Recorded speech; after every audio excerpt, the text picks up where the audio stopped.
Captain Jake Harrison stood on the bridge of the U.S. Horizon and watched the stars through the main viewing screen, his hands clasped behind his back as the ship moved through the dark space between worlds. The exploration vessel had been traveling for 3 months toward the Kepler 442 system, where long-range sensors had detected signs of intelligent life. This was what Jake had dreamed of since joining the Earth Space Service 20 years ago, the chance to make first contact with an alien species and extend the hand of friendship across the galaxy. Commander Lisa Rodriguez sat at her station checking the translation protocols for the 100th time that day.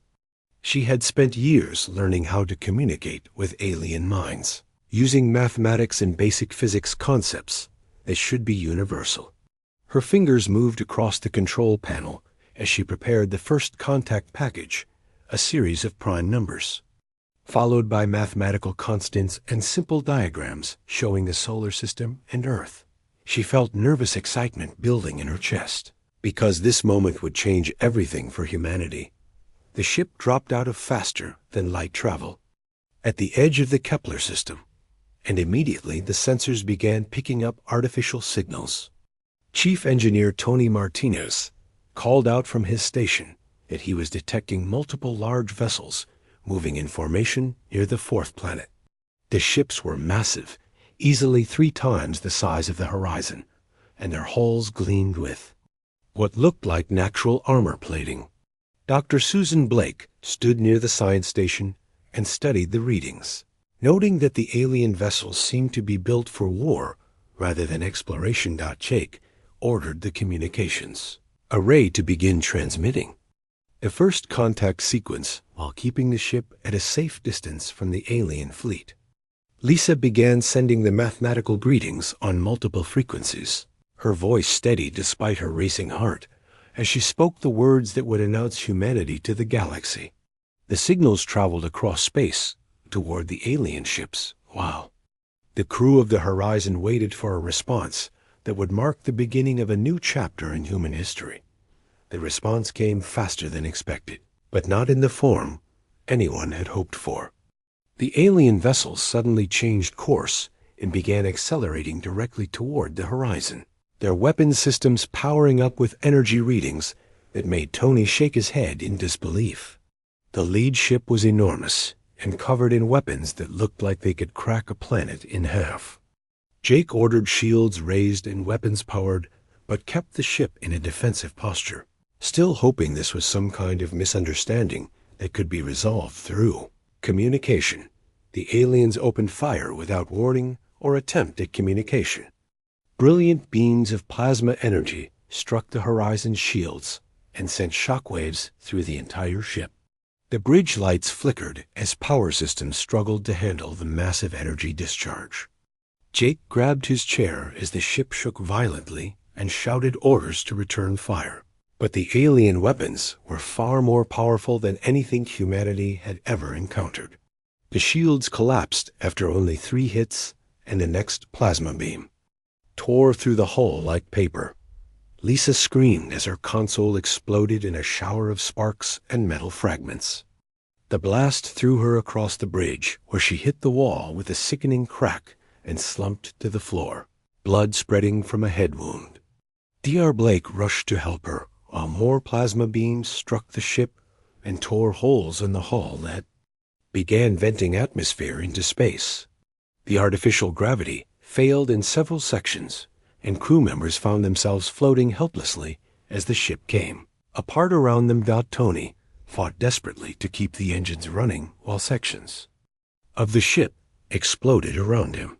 He managed to get a distress beacon ready and aimed it toward Earth, knowing that it would take months for the signal to reach home, but hoping someone would eventually learn what happened here. The engineering section took a direct hit, and Tony was thrown into a bulkhead as flames erupted from the damaged systems. He dragged himself to the beacon controls and activated the emergency transmission, just as another explosion knocked him unconscious. Jake tried to reach the escape pods, but the corridors were filled with smoke and debris from the continuing bombardment.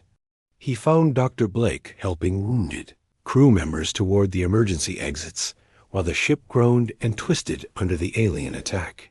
She had managed to save Lisa, but the commander was barely breathing and needed immediate medical attention. They reached the pod bay just as the main power core began to overload, and Jake knew. They had only minutes before the ship would be completely destroyed. The escape pods launched, just as the horizon exploded in a brilliant flash of light that briefly outshone the nearby star. The few survivors watched from their tiny craft as the alien ships moved through the debris field, their weapons still firing at anything that moved. Dr. Blake held Lisa's hand and felt her pulse growing weaker while Jake tried to boost the pod's communication system to send another distress signal back to Earth. The alien vessels finished their work and departed the system without investigating. The escape pods, apparently satisfied that they had eliminated the human threat. The pods drifted in the darkness with their small life support systems struggling to keep the survivors alive long enough for rescue. Dr. Blake watched the alien ships disappear into faster-than-light travel and wondered what kind of species would attack without provocation or attempt at communication. She had witnessed humanity's first contact with alien intelligence, and it had been a massacre that would change everything. The emergency beacon from the U.S. horizon reached Earth 3 weeks after the attack, its automated distress signal carrying the final moments of humanity's first contact with alien intelligence.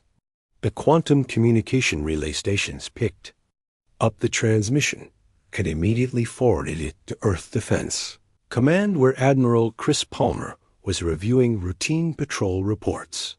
He stopped reading when the priority alert appeared on his screen and felt his blood turn cold as he watched the recording of the unprovoked attack. President Corinne Stone stood in the Oval Office and watched the footage for the 10th time that morning, her face growing harder with each viewing. The alien ships had fired without warning, destroyed a peaceful exploration vessel, and killed dozens of innocent people whose only crime was reaching out in friendship.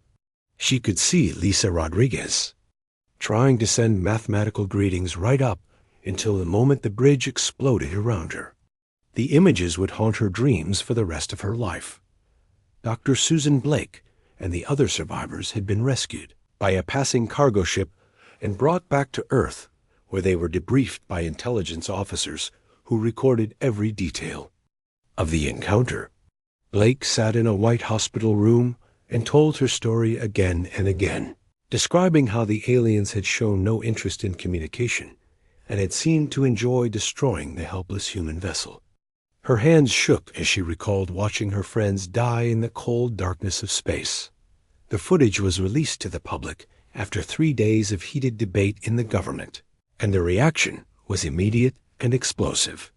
Crowds gathered outside the alien embassy buildings that had been prepared for peaceful first contact, but now they carried signs demanding justice for the murdered crew. The evening news showed protests in every major city as humanity realized they were not alone in the universe, and their new neighbors were hostile killers who struck without warning. Admiral Palmer walked through the shipyards of Luna and Mars, where construction crews were already working around the clock to build new vessels. The peaceful exploration ships that had been planned were scrapped in favor of warships designed for one purpose: to carry human vengeance to the aliens who had spilled innocent blood. The U.S. Retribution took shape in the orbital yards above Earth, while the U.S. Vengeance grew in the shipyards of Mars, both vessels bristling with kinetic weapons and fusion warheads. Lieutenant Colonel Amy Foster stood before her Marines in the training facility on Titan and watched them practice combat maneuvers with an intensity that had not been seen since the old wars on Earth. These men and women had volunteered to be the first humans to set foot on alien worlds, but now they were preparing to be conquerors rather than explorers. They practiced boarding actions on mock alien ships and learned how to fight in the low-gravity environments they might encounter on hostile worlds. The research facilities on Europa worked day and night to analyze every scrap of data from the Horizon encounter, searching for weaknesses in alien technology and tactics. Dr. Paul Gordon led a team of scientists who studied the energy signatures from the alien weapons and began developing countermeasures. They knew humanity was facing an enemy with superior technology, but they also knew that superior technology meant nothing if you did not know how to use it properly. President Stone addressed the United Nations General Assembly 6 months after the attack, her voice carrying across the world as she spoke of humanity's response to unprovoked aggression. She stood at the podium and looked out at the representatives of every nation on Earth, knowing that for the first time in human history, the entire species was united behind a single cause. The aliens had expected to crush a weak and divided race, but instead they had awakened something far more dangerous. The military buildup continued at a pace that amazed even the planners who had organized it. Factories that had once produced consumer goods were retooled to manufacture weapons and armor. The asteroid mining operations that had supplied raw materials for peaceful construction now fed the war machine that humanity was building. Every human settlement from Mercury to Pluto contributed to the effort, sending resources and volunteers to the growing fleet. Admiral Palmer reviewed the fleet, manifests, and felt a grim satisfaction at what humanity had accomplished in such a short time. The aliens had destroyed one exploration vessel and killed less than 100 people, but in doing so, they had provoked a response that would shake the galaxy. The human fleet that was assembling would carry more firepower than any single nation on Earth had possessed during the old nuclear age, and it was all focused on one target. Captain Dan Miller took command of the destroyer U.S. Thunder and began training his crew for the battles to come.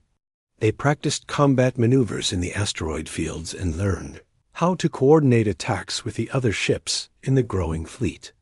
Miller had been a cargo hauler before the attack on the Horizon, but now he was learning how to be a warrior in humanity's first interstellar war. The intelligence services worked to gather every piece of information about the alien attackers, analyzing the recordings from the Horizon to understand their technology and tactics. The aliens fought like warriors from an ancient age, focusing on honor and single combat rather than the coordinated tactics that human military forces had perfected. This would be their weakness when they faced the human war machine that was coming for them. Dr. Blake volunteered to serve with the fleet despite the trauma she had suffered, knowing that her experience with the aliens would be valuable in the battles ahead. She had watched her friends die in the attack on the Horizon, but now she would have the chance to ensure their deaths were not forgotten. The aliens had shown no mercy to peaceful explorers, and they would receive none in return when humanity came calling with weapons instead of mathematical greetings. The news reports showed the launch of the first wave of warships, their hulls painted black and their weapons trained on the stars where the enemy waited. Humanity had tried to extend the hand of friendship and had received plasma fire in response. Now they would show the galaxy what happened when you awakened the sleeping giant that was the human race. And the aliens who had laughed at destroying one helpless ship would learn to fear the sound of human engines in the darkness. The human fleet dropped out of faster-than-light travel at the edge of Valkyrie space 6 months after the Horizon massacre, their black hulls cutting through the darkness like sharks returning to bloody waters. Admiral Chris Palmer stood on the bridge of the flagship U.S. Retribution and studied the tactical displays, showing enemy patrol ships moving through the outer system. The Valkyrie had no idea that death was coming for them in the form of human vengeance, and Palmer intended to keep it that way until the shooting started. War Chief Morthak commanded the Valkyrie patrol squadron from his heavily armored cruiser, and laughed when his sensors detected the approaching human vessels. These weak creatures had already shown their cowardice by fleeing from superior Valkyrie warriors, and now they dared to enter sacred Valkyrie territory with their pathetic little ships. He ordered his squadron to intercept the humans and teach them another lesson about challenging the masters of this region of space. Captain Van Miller received his orders from Admiral Palmer and felt his heart rate increase as the UES Thunder prepared for its first real combat. His crew had trained for months in the asteroid fields near Mars, but this would be different because real aliens would be shooting back with weapons that could vaporize his ship in seconds. He checked his tactical systems one final time and opened a communication channel to his weapons officer, who was already targeting the lead enemy vessel. The battle began when the Valkyrie ships opened fire at extreme range, their plasma weapons creating brilliant streaks of light across the darkness. The human ships scattered like startled fish, using their superior maneuverability to avoid the slow-moving energy bolts that the aliens fired in predictable patterns. Miller watched the plasma beams pass harmlessly by his ship and smiled grimly as he realized the enemy weapons were designed for dueling rather than modern combat. The humans struck back with kinetic projectiles that moved at significant fractions of light speed. Metal slugs accelerated by magnetic fields until they carried more energy than nuclear weapons. The Valkyrie shields flared and collapsed under impacts they had never been designed to handle, and holes appeared in armor that had protected them against energy weapons for centuries. Morthic watched in disbelief as his flagship shuddered under hits from weapons that seemed to ignore his defensive systems. Sergeant Rick Taylor led his Marine boarding party through the breach that the kinetic weapons had torn in the alien cruiser, his assault rifle ready as they entered the enemy ship. The corridors were filled with smoke and the screams of wounded aliens, and Taylor felt a moment of satisfaction as he remembered the footage from the horizon. These creatures had shown no mercy to peaceful humans, and they would receive none in return from human Marines. The Valkyrie fought desperately as their formation fell apart under the human assault, but their weapons and tactics were no match for enemies who refused to follow the ancient rules of honorable combat. The humans used electronic warfare to blind alien sensors, deployed fighter drones in swarms that overwhelmed point defense systems, and coordinated their attacks with mathematical precision that left no room for individual heroics or glorious single combat. Palmer watched the tactical display as enemy ships disappeared one by one, their life signs winking out as human weapons found their targets. The aliens had expected another easy victory like their attack on the horizon, but instead, they were learning what happened when you provoked a species that had spent thousands of years perfecting the art of killing each other. The humans fought with cold efficiency that terrified warriors who were used to facing enemies driven by concepts of honor and glory. Miller brought the thunder alongside a damaged Valkyrie destroyer and watched as his boarding parties cut through the hull with plasma torches. The alien crew tried to repel the invaders, but human soldiers wore powered armor that made them nearly invulnerable to the energy weapons that Valkyrie warriors carried. The battle inside the enemy ship was brutal and one-sided, with human Marines advancing through corridors that ran red with alien blood. Chief Morthek found himself alone on his bridge as his crew fell to human weapons, the tactical displays, showing nothing but destruction where his proud squadron had been moments before. He had commanded Valkyrie fleets for 30 years and had never faced an enemy that fought with such ruthless calculation. These humans showed no interest in honor or glory. They simply killed with mechanical efficiency that made them more terrifying than any warrior he had ever encountered. The last Valkyrie ship exploded in a brilliant flash of light that briefly illuminated the human fleet as it moved deeper into enemy territory. Palmer ordered his ships to advance toward the next system while his intelligence officers analyzed the wreckage for information about alien technology and defensive positions. The opening battle had been a complete victory, but the Admiral knew this was only the beginning of a war that would reshape the galaxy. Dr. Susan Blake worked in the medical bay of the Retribution, and treated the few human casualties from the battle, her hands steady despite the memories of her friends dying aboard. The Horizon.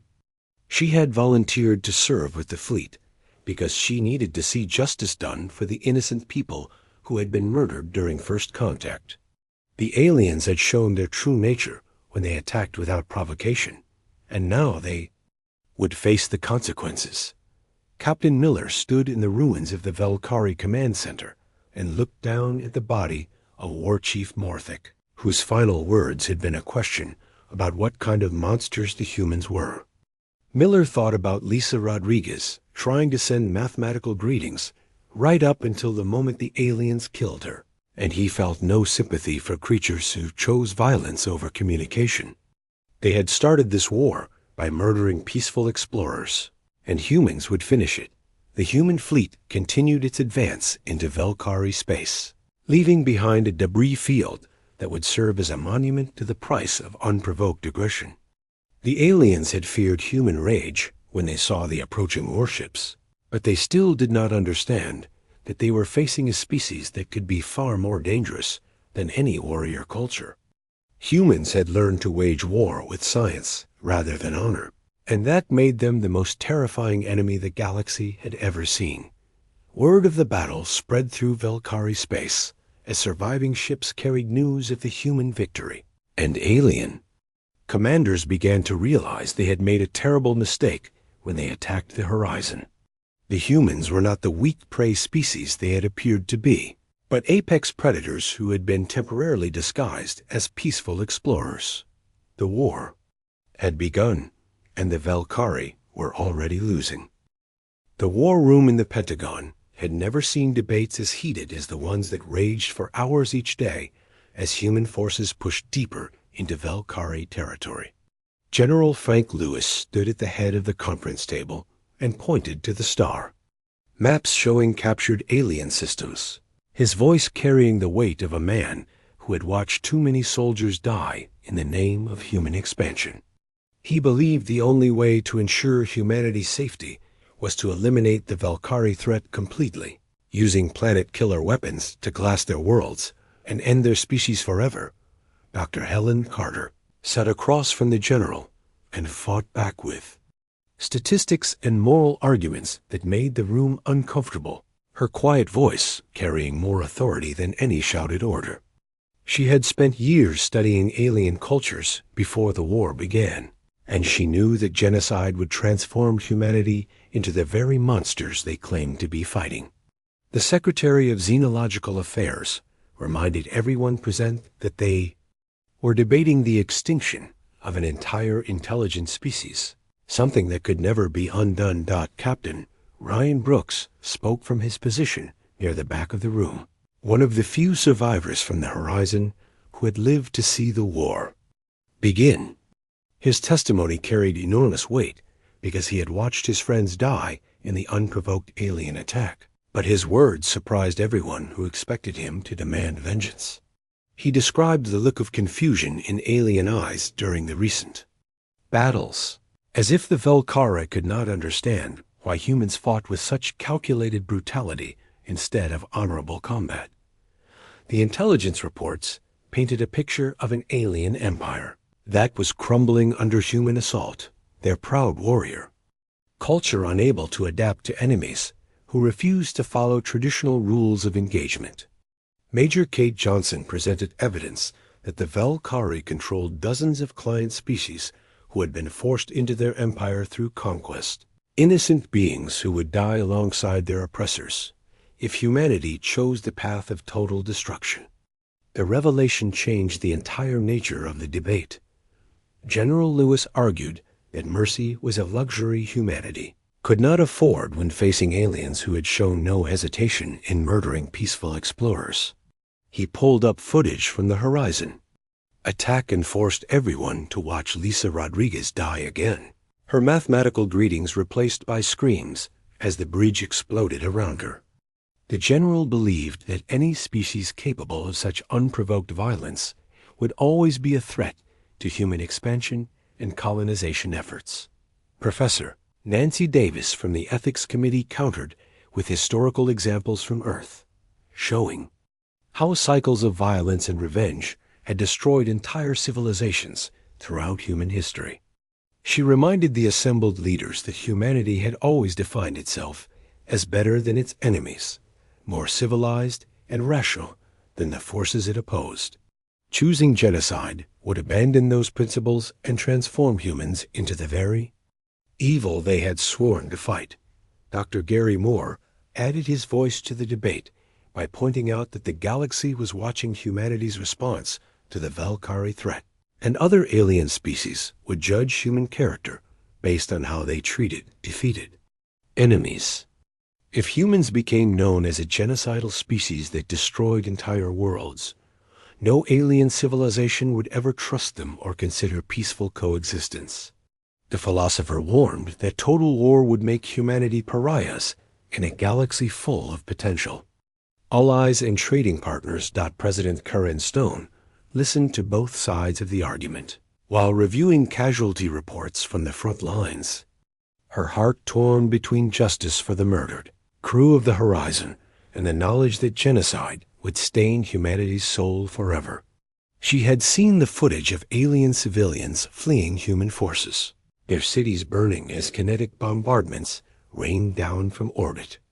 These creatures looked terrified rather than defiant, more like refugees than the proud warriors who had attacked the exploration vessel. The debate reached its most intense point when Admiral Palmer joined the discussion via quantum communication from his flagship, reporting that Valkyrie resistance was collapsing faster than anyone had predicted.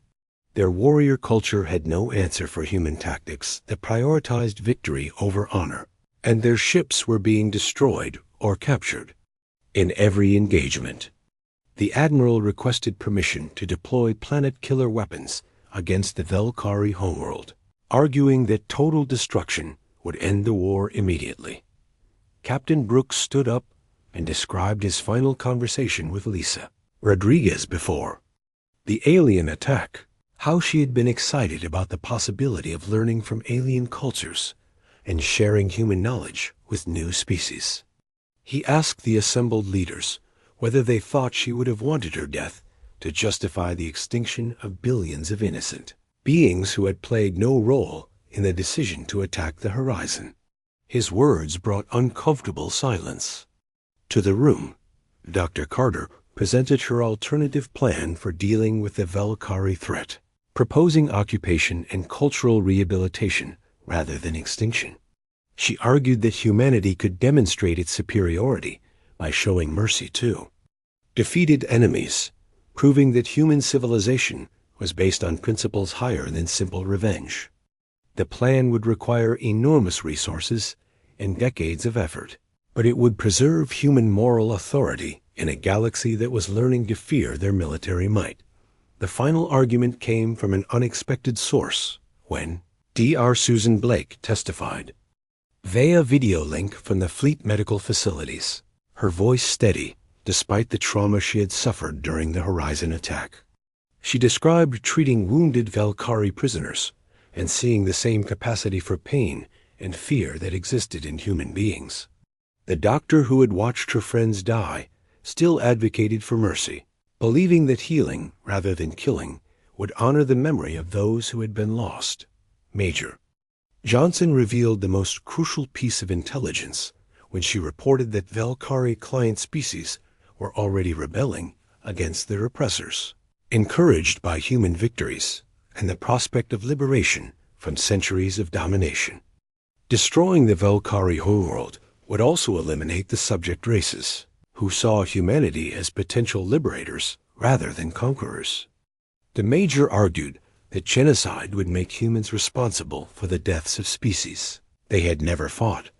President Stone faced the most difficult decision in human history as she weighed the demands for justice against the moral cost of extinction.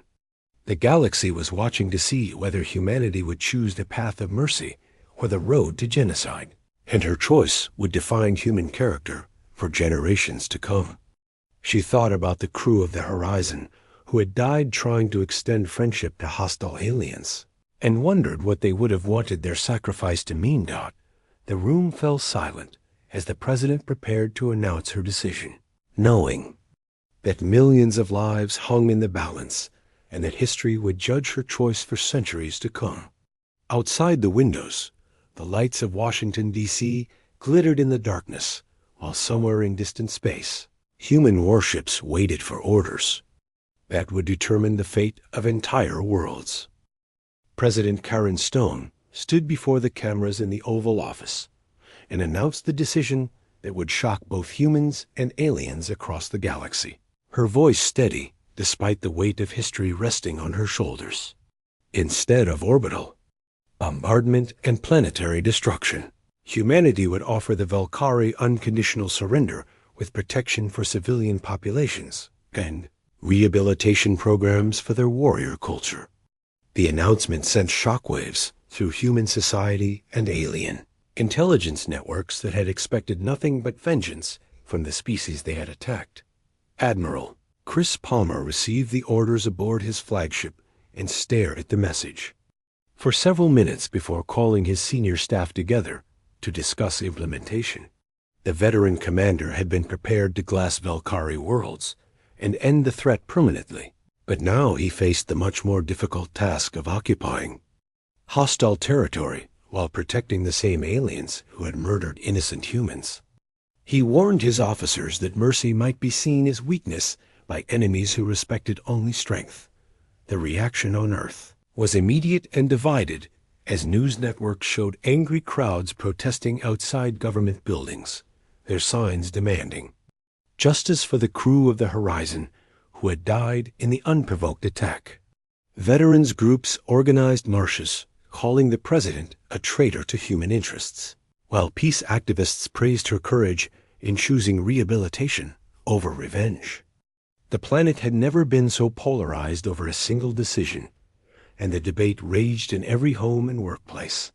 Dr. Helen Carter found herself leading the most difficult mission of her career as she prepared humanitarian aid packages for delivery to occupied Valkyrie worlds.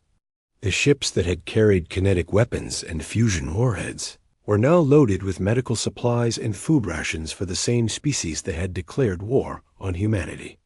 She knew that many of her own people saw her as a collaborator, but she believed that showing mercy to defeated enemies would prove human moral superiority. Supreme Commander Verkith sat in comfortable detention aboard the UE Sanctuary and tried to understand the strange behavior of his human captors, who treated him with respect despite his role in planning attacks on their colonies. He had expected torture or execution after his capture, the normal fate for defeated warriors in Valkyrie culture. Instead, he found himself receiving medical care from human doctors and being allowed to communicate with his family on the Homeworld Captain. Steve Rogers commanded the prison ship and struggled to explain human concepts of justice and rehabilitation to alien prisoners who could not comprehend mercy toward defeated enemies. The Valkyrie had built their entire civilization on the principle that might made right, and they viewed human compassion as either weakness or elaborate psychological torture. Rogers spent hours trying to convince them that humans genuinely wanted to help rather than harm their former enemies. The occupation forces on captured Valkyrie worlds faced daily challenges as they tried to maintain order while protecting civilian populations from both human extremists seeking revenge and Valkyrie holdouts who refused to accept defeat. Corporal Tim Johnson found himself guarding alien schools and hospitals from his own species, human soldiers who had lost friends in the war and wanted to make the enemy pay for their crimes. The young Marine never imagined he would be protecting alien children from human anger. Dr. Susan Lake established field hospitals on occupied worlds and treated wounded Valkyrie with the same care she would give to human patients, her medical oath overriding the trauma she had suffered during the Horizon attack. Local alien populations watched in amazement as the human doctor who had every reason to hate their species instead worked tirelessly to save their lives. Her actions began to chip away at Valkyrie assumptions about human nature and the meaning of strength. The rehabilitation programs faced enormous resistance from Velkhari warriors, who saw any attempt to change their culture as an attack on their fundamental identity. Colonel Amy Foster led teams of sociologists and psychologists who tried to teach concepts of peaceful conflict resolution to beings who had been raised to believe that violence was the only honorable solution to disagreement. The work was slow and frustrating, with many aliens preferring death to what they saw as cultural contamination. Reports from the occupation zones showed mixed results as some Velkhari communities began to accept human rule, while others organized resistance movements. That required constant vigilance from peacekeeping forces. The client species that had been enslaved by the Velkhari Empire welcomed their human liberators, but the ruling warrior caste remained hostile and uncooperative. Major Kate Johnson warned that the occupation would require decades of effort and enormous resources. Human society continued to fracture over the mercy policy, as casualty reports arrived from the occupied worlds, showing that peacekeeping was more dangerous than the original conquest had been. Families who had lost sons and daughters in the war demanded to know why their children had died to protect alien civilians who might still harbor hatred for humanity. The president's approval ratings plummeted as more Americans questioned the wisdom of showing compassion to unrepentant enemies. General Frank Lewis resigned in protest over the occupation policy and gave interviews to news networks where he argued that mercy would be seen as weakness by other alien species who might threaten humanity in the future. He warned that the galaxy was watching Earth's response to the Velkhari attack, and any sign of softness would encourage other aggressive species to test human resolve. His supporters organized political movements calling for a return to traditional military solutions. The first breakthrough came when a group of young Velkhari warriors approached human peacekeepers and asked to learn about the strange human concept of winning through mercy rather than strength. Captain Brooks, now serving as a cultural liaison officer, began teaching them about human history and the evolution of warfare from simple violence to complex political solutions. The aliens struggled to understand how showing weakness could be a form of strength. Dr. Carter received reports from across the occupied territories, showing gradual changes in Velkhari behavior as exposure to human values began to influence their thinking. Children who attended human-supervised schools learned about cooperation and peaceful problem-solving, while their parents watched in confusion as alien and human medical teams worked together to treat the wounded. The process was slow and often painful, but seeds of change were being planted. The cost of mercy became clear as budget reports showed the enormous expense of maintaining occupation forces and humanitarian programs across dozens of alien worlds. The resources required to feed, house, and educate former enemies drained funds that could have been used for human expansion and development. Critics argued that humanity was bankrupting itself to help species that would never appreciate or reciprocate the kindness being shown to them. President Stone faced impeachment proceedings as her political opponents argued that she had exceeded her authority by choosing mercy over justice for the murdered crew of the Horizon.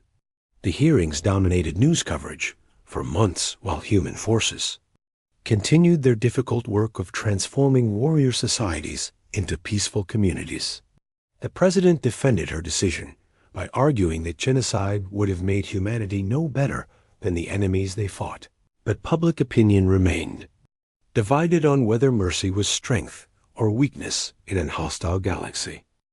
2 years after the end of the human Velkhari War, long-range sensors detected something that made both species forget their old hatred and focus on a threat that could destroy them all.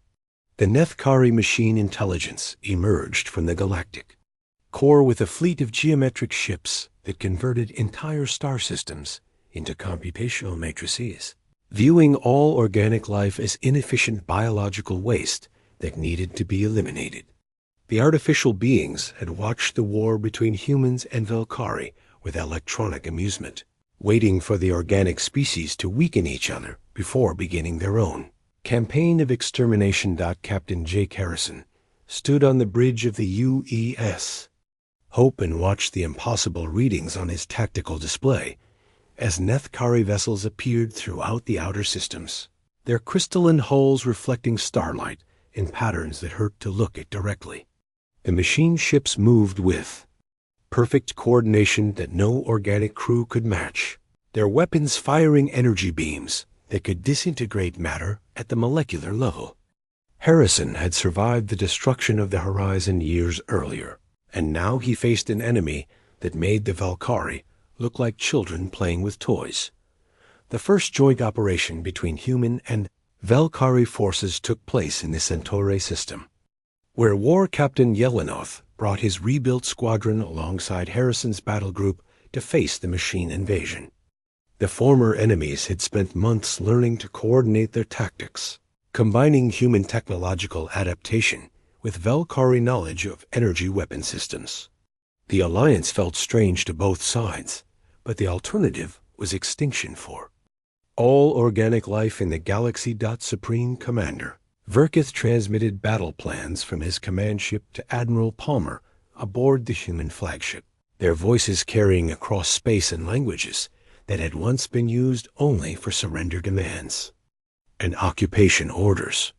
The old Velkari warrior had spent 2 years in human custody, learning about concepts like mercy and cooperation, and now he found himself applying those lessons in the fight for survival.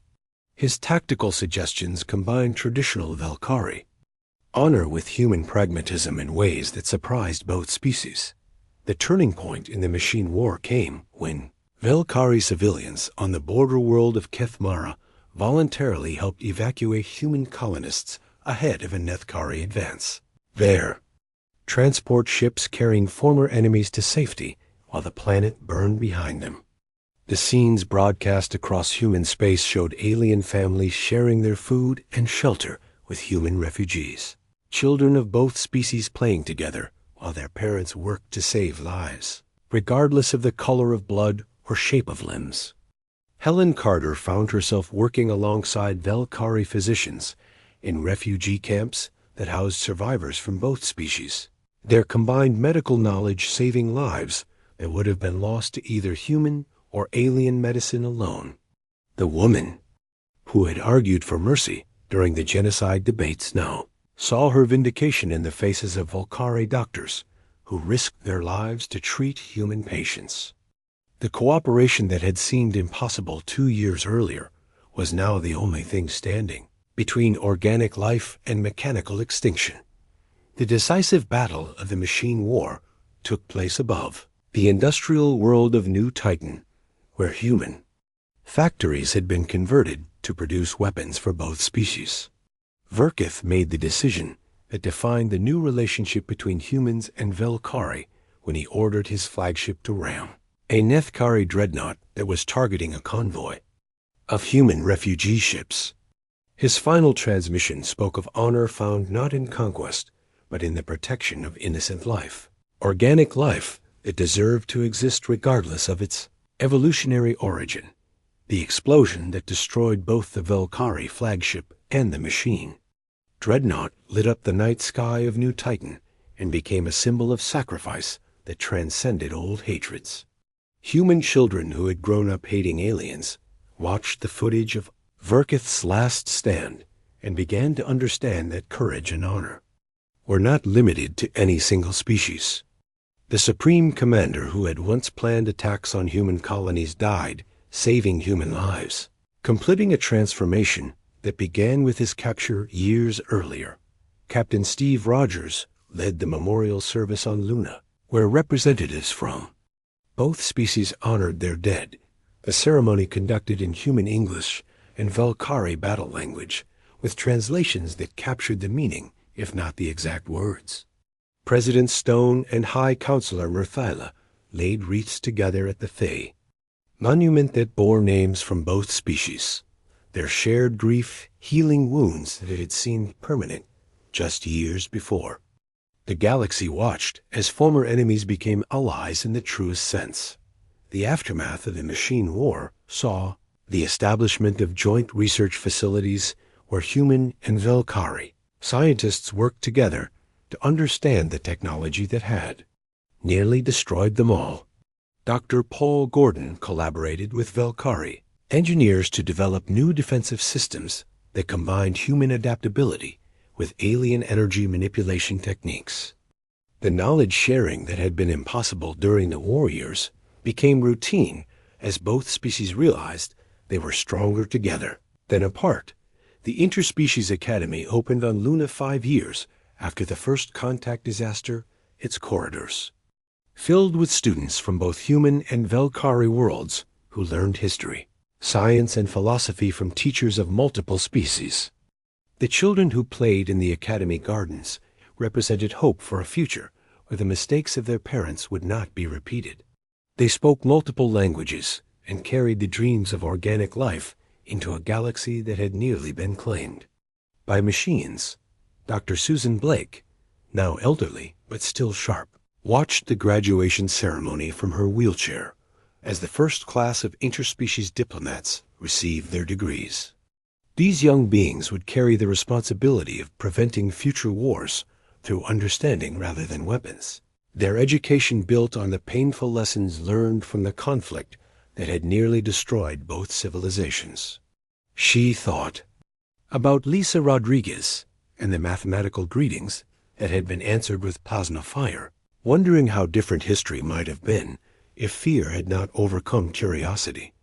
The Memorial Museum on Earth displayed artifacts from both the human Velkari War and the machine invasion. Its exhibits designed to teach future generations about the cost of hatred and the price of mercy. Visitors could see the wreckage from the horizon alongside Velkari weapons that had killed innocent humans. But they could also see the joint medical facilities where former enemies had learned to heal rather than harm. The museum's most popular exhibit was a recreation of the refugee camps where human and Velkari families had shared resources and hope. Captain Harrison, now an admiral, stood before the graduating class at the Space Service Academy and told them about the war that had begun with massacre and ended with understanding. He spoke about the choice between vengeance and mercy, explaining how humanity's greatest victory had come not from superior weapons, but from the wisdom to know when strength meant choosing compassion over conquest. The young officers who listened to his words would carry that lesson to stars. The humans and Velkari would explore together. The final entry in the historical record came from an aged Dr. Carter, who had lived to see the fruits of her argument for mercy during the dark days of the genocide debate. She wrote that humanity's true strength had never been their ability to destroy enemies, but their capacity to transform hatred into understanding through the simple act of choosing forgiveness when revenge would have been easier. The galaxy had learned that mercy was not weakness, but the foundation upon which lasting peace could be built between species that had once seemed destined to destroy each other.